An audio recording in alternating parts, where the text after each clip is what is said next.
সংস্কার এবং বিচার, নির্বাচন, এটা পরস্পর একটা মিউচুয়ালি ইন্টারডিপেন্ডেন্ট কোনো বিষয় নয়। নির্বাচন হতেই হবে, সংস্কার চালু থাকবে, বিচার কার্যক্রম অব্যাহত থাকবে। যুক্তরাষ্ট্রের এক নম্বর জিম চেইন গোল্ডস জিম এখন আবারও বাংলাদেশে। বসুন্ধরা আবাসিক এলাকা ও বসুন্ধরা সিটি শপিং মলে। এই জাতীয় ঐকমত্য কমিশনের নেতৃত্বে সকল রাজনৈতিক দল আলোচনা করে যে সমস্ত বিষয়ে ঐকমত্যে এসছে, তার ভিত্তিতে জুলাই জাতীয় সনদ প্রণীত হয়েছে, কিন্তু এখনো পর্যন্ত সেটা চূড়ান্ত রূপ পায়নি। কিছু কিছু কারেকশন আছে, সেটা আমাদের পক্ষ থেকে আমাদেরকে আমরা জানাবো, তবে সেটা মেজর কিছু নয়। আলোচনার বাইরে কিছু কিছু বিষয়ে সনদ অন্তর্ভুক্ত হয়েছিল বিদায় সেই বিষয়ে আমরা দৃষ্টি আকর্ষণ করেছি। সেই সনদের খসড়া আমাদের কাছে আছে, সেটা আমরা জমা দেবো। কিছু কিছু কারেকশন আছে, অবজারভেশন আছে, সেগুলো সহ। ইতিমধ্যে জাতীয় সনদে, জুলাই জাতীয় সনদে স্বাক্ষরের জন্য প্রত্যেক দলের কাছে 2 জনের নাম চেয়েছিলেন। আমরা আমাদের দলের পক্ষ থেকে 2 জনের নাম প্রেরণ করেছি পত্রযুগে, সেটা আরো 2 দিন আগে। অন্যান্য দলের পক্ষ থেকেও নিশ্চয়ই ইতিমধ্যে দেয়া হয়েছে, কেউ কেউ হয়তো এখনো দেয়নি, হতে পারে। আমরা জুলাই জাতীয় সনদে স্বাক্ষরের জন্য প্রস্তুত। আমরা আগেও আমাদের সেই অবস্থানটা ব্যক্ত করেছি। আর অঙ্গীকারনামার একটা পৃষ্ঠা তার সাথে সংযুক্ত আছে জুলাই জাতীয় সনদের সাথে, তবে সেই জুলাই জাতীয় সনদের অংশ হবে কিনা অঙ্গীকারনামা, সেটা আমরা এখনো জানি না।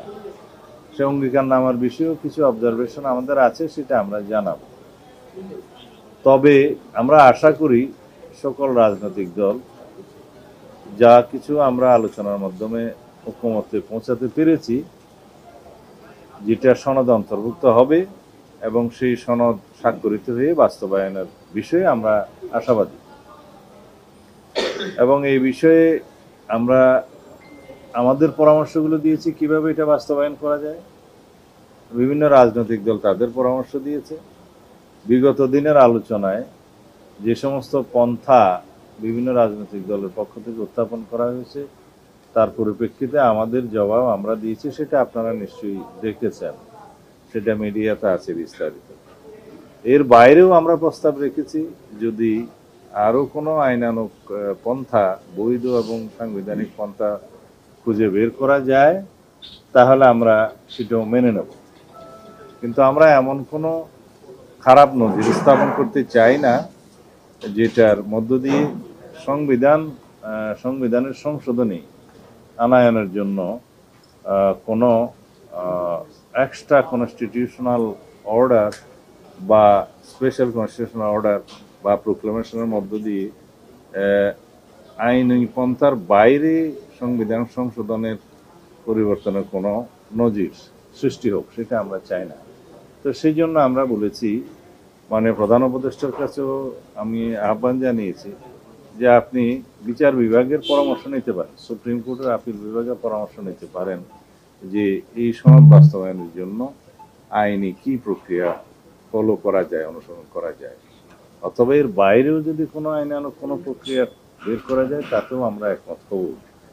কিন্তু যেই জুলাই সনদটাকে আমরা জাতীয় ঐকমত্যের ভিত্তিতে প্রণয়ন করছি, এটা একটা জাতীয় গুরুত্বপূর্ণ দলিল, রাজনৈতিক দলিল এবং সাংবিধানিক দলিল। এই দলিলটাকে যাতে আমরা বাস্তবায়ন করতে পারি প্রশ্নাতীতভাবে, জাতির কাছে যেন এটা কোনোদিন প্রশ্নবিদ্ধ না হয়, ভবিষ্যতে যেন এটা জুডিশিয়ারিতে চ্যালেঞ্জ না হয়, সেরকম একটা পদ্ধতি আমরা বের করি। সেই জন্যে আমি এখানে সুপ্রিম কোর্টের মতামতের জন্য আজকে আহ্বান জানিয়েছি যে মতামত নিতে পারেন।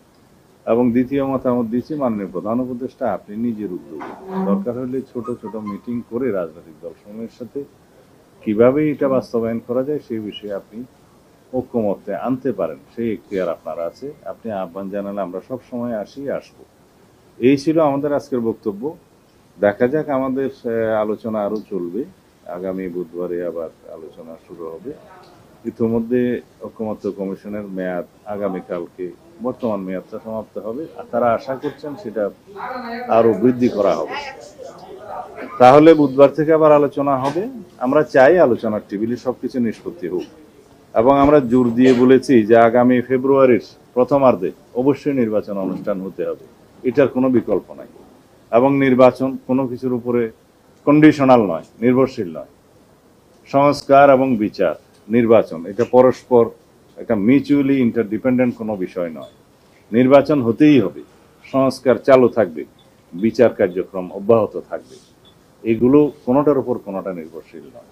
তো সুতরাং নির্বাচন অনুষ্ঠানের বিষয়ে এই জাতিতে যে ঐক্য সৃষ্টি হয়েছে, নির্বাচনের টাইম লাইন ঘোষণা করা হয়েছে, নির্বাচন কমিশন প্রস্তুতি প্রায় সম্পন্ন করেছে।